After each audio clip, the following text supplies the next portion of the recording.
Hello everyone, এলোরাস জার্নালি তোমাদের সকলকে স্বাগত।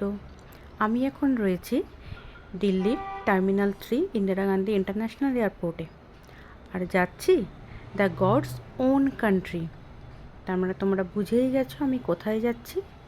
আমি যাচ্ছি কেরলে। চলো ওখানে পৌঁছে আবার তোমাদের সঙ্গে দেখা হচ্ছে। টাটা।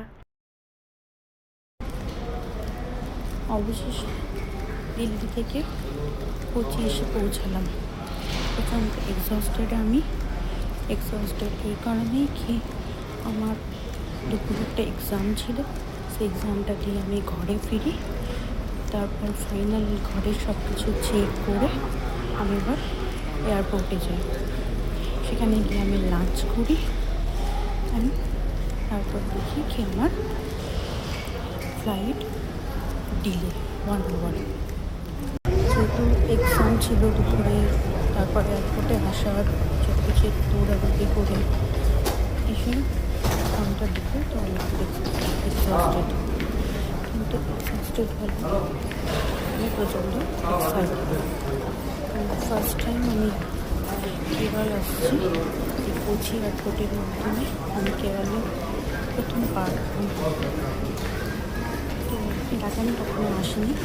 এয়ারপোর্টটা একটা ইন্টারন্যাশনাল এয়ারপোর্ট।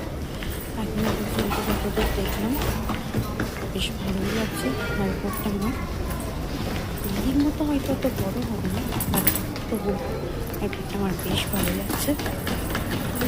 আর এটা একটা সোলার এনার্জি দ্বারা চালিত এয়ারপোর্ট। আর ইনফরমেশনটা আমি উইকিপিডিয়া থেকে পেয়েছি। ইন্টারন্যাশনাল এয়ারপোর্টের মতো কোচিতে ইন্টারন্যাশনাল পোর্টও রয়েছে। জানি না সেখানে যাওয়া হবে কি না, দেখা যাক। যাই হোক, আমি এখন লাগেজ কালেক্ট করবো। বাইরে আমার হাজব্যান্ড ওয়েট করছে, ও আগেই এসে পৌঁছে গেছে, একটু বিশেষ কাজেও আগে এসেছে। লাগেজ কালেক্ট করবো, দেন আমরা কোচিতে এখানে এয়ারপোর্টের কাছেই একটা হোটেলে আজকে থাকবো। আমি তো কোচি পৌঁছে গেছি, এখন যাচ্ছি লাগেজ কালেক্ট করতে। বেল্টের সামনে এসে গেছি, দেখি কখন আমার লাগেজ এসে পৌঁছায়। আগামীকাল থেকে শুরু হবে আমার কেরল ভ্রমণ, আমার সাথে থেকো তোমরা।